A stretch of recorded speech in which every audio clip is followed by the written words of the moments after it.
ഇന്ന് ലോക വിശേഷങ്ങളിലേക്ക് പോകുമ്പോഴത്തേനും ക്വാർട്ടർ ഫൈനലിലെ അവസാന മത്സരങ്ങളാണല്ലോ ഇന്ന് നടക്കാൻ പോകുന്നത്. ഇന്നല്ല നാളെ ഇപ്പൊ ഇന്ന് നമ്മൾ പറയണമെങ്കിൽ നാളെയാണ് ഈ മത്സരങ്ങൾ രണ്ടും. അർജന്റീനയും ഇംഗ്ലണ്ടും കളത്തിലേക്ക് ഇറങ്ങുന്നുണ്ട്. അപ്പോൾ സെമിയിൽ ആരൊക്കെ വരും എന്ന കാര്യം പരിശോധിക്കാം സോക്കർ ഗാലയിലേക്ക്.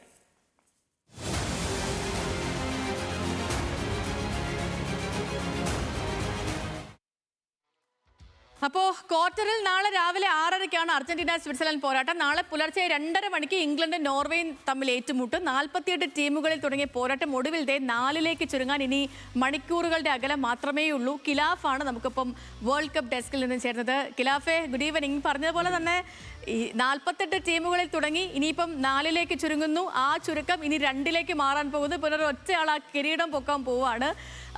ഇന്നത്തെ പോരാട്ടം, അതായത് നാളെ പുലർച്ചെ 2 മണിക്ക് തൊട്ട് നടക്കാൻ പോകുന്ന പോരാട്ടങ്ങളൊക്കെയും നിർണായകമാണ്. അപ്പോൾ എത്ര കണ്ടാണ് പ്രതീക്ഷകൾ? ആർക്കൊക്കെയാണ് സാധ്യത കൂടുതൽ? തീർച്ചയായും ചെയ്തു. നമുക്കറിയാവുന്നതുപോലെ തന്നെ 48 ടീമുകളായി വലിയൊരു ഇവൻ്റായി തന്നെ നടന്ന ടീമാണ്. അതിൽ ഏറ്റവും പ്രധാനം 32 ടീമുകളായിരുന്നു കഴിഞ്ഞ ലോകകപ്പ് വരെ മത്സരിച്ചതെങ്കിൽ ഇത്തവണ 48 ആവുന്നു. പിന്നീട് റൗണ്ട് ഓഫ് 32 വരുന്നു, റൗണ്ട് ഓഫ് 16, അതേപോലെ തന്നെ റൗണ്ട് ഓഫ് 8. ഇനി ഏറ്റവും അവസാനം സെമിയും ഫൈനലും മാത്രമാണ് ഇനി മുന്നിലുള്ളത്. അത് നാളെ രാവിലെ 9:30 കൂടി ആ ഒരു സെമി ചിത്രം നമുക്ക് മുന്നിലേക്ക് തെളിഞ്ഞു വരും. അതിൽ ഫ്രാൻസും സ്പെയിനും തമ്മിലുള്ള മത്സരത്തിൻ്റെ ചിത്രം നമുക്ക് തെളിഞ്ഞു വന്നിട്ടുണ്ട്. ഇനി മറ്റൊരു സെമി ആരൊക്കെ തമ്മിലായിരിക്കും ആ ഒരു പോരാട്ടങ്ങൾക്ക് സാക്ഷിയാവുക എന്ന് അറിയാൻ വേണ്ടി കാത്തിരിക്കുകയാണ്. അതിനുവേണ്ടി ഇനി നമുക്ക് മുന്നിലുള്ളത് ഇനി മണിക്കൂറുകൾ മാത്രമാണ്. അത് നാളെ പുലർച്ചെ 2:30 തുടങ്ങുന്ന മത്സരത്തിന്റെ പിന്നാലെ തന്നെ 6:30 മറ്റൊരു മത്സരം കൂടി വരുന്നു. ഇതിൽ നാളെ രാവിലെ ആദ്യം നമുക്ക് പോകുകയാണെങ്കിൽ നാളെ രാവിലെ 2:30 നടക്കുന്ന ഇംഗ്ലണ്ട് നോർവേ മത്സരത്തിൽ നിന്ന് തന്നെ ആദ്യം തുടങ്ങാം. നമ്മൾ നോക്കുകയാണെങ്കിൽ രണ്ട് ടീമിന്റെയും കരുത്ത് എന്ന് പറയുന്നത് അവരുടെ മുന്നേറ്റ നിര തന്നെയാണ്. കാരണം എർലിംഗ് ഹാലൻഡിൽ ഊന്നിയാണ് നോർവേ ഈ ഒരു ക്വാർട്ടറിലേക്ക് എത്തുന്നത്. നമുക്കറിയാവുന്നതുപോലെ തന്നെ ബ്രസീലിനെ തകർത്തുകൊണ്ട് പ്രീ ക്വാർട്ടറിൽ ബ്രസീലിനെ അട്ടിമറിച്ചുകൊണ്ടാണ് നോർവേ ഈ ഒരു യൂറോപ്പിലെ വലിയൊരു ശക്തിയായി മാറിക്കുന്ന ഒരു കാഴ്ച തന്നെയാണ് നമ്മൾ കാണുന്നത്. അതിൽ ഏറ്റവും പ്രധാനം എന്ന് പറയുന്നത് എർലിംഗ് ഹാലൻഡിന്റെ ഗോളടി മികവ് തന്നെയാണ്. അത് ഏത് ക്ലബ് ഫുട്ബോളിലാകട്ടെ അതേപോലെ തന്നെ അന്താരാഷ്ട്ര ഫുട്ബോളിലേക്ക് വരുമ്പോഴും ആ ഒരു തുടർച്ച ഗോളടി മേടം തന്നെ തുടരുകയാണ്. താരം ഇപ്പോൾ 7 ഗോളുകളുമായി ഗോൾ വേട്ടക്കാരുടെ പട്ടികയിൽ 3-ാം സ്ഥാനത്ത് നിൽക്കുകയാണ്.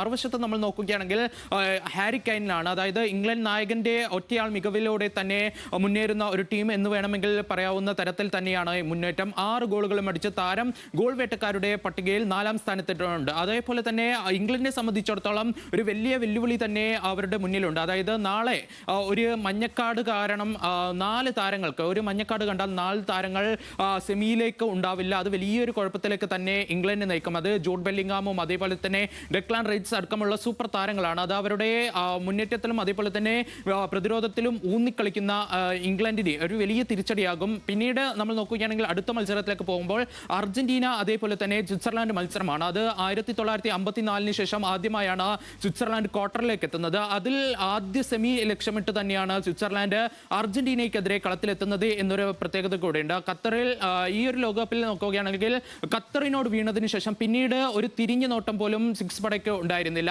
അർജന്റീന നിരയിലേക്ക് വരുവാണെങ്കിൽ നമുക്കറിയാവുന്നതുപോലെ തന്നെ ലിയോണൽ മെസ്സി തന്നെയാണ് അവരുടെ കുന്തമന. 8 ഗോളുകളുമായി ഗോൾ വേട്ടക്കാരുടെ പട്ടികയിൽ 1-ാം സ്ഥാനത്ത് തന്നെ തുടരുകയാണ് ലിയോണൽ മെസ്സി. ഒപ്പം ഈ ഒരു മത്സരത്തിൽ നോക്കുകയാണെങ്കിൽ ഗ്രൂപ്പ് ചാമ്പ്യന്മാരായാണ് അർജന്റീന ഈ ക്വാർട്ടറിലേക്ക് എത്തുന്നത്.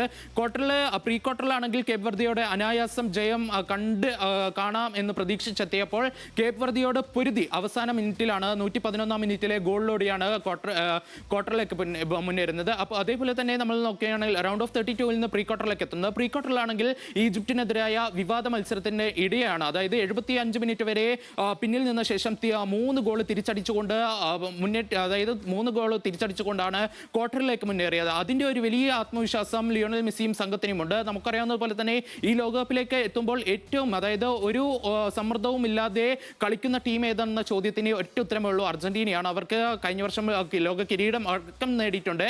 ഇനി കാത്തിരിക്കുന്നത് വീണ്ടും ഒരു കിരീടം ഉയർത്താൻ അർജന്റീനയ്ക്ക് സാധിക്കുമോ എന്നാണ്. സേതു.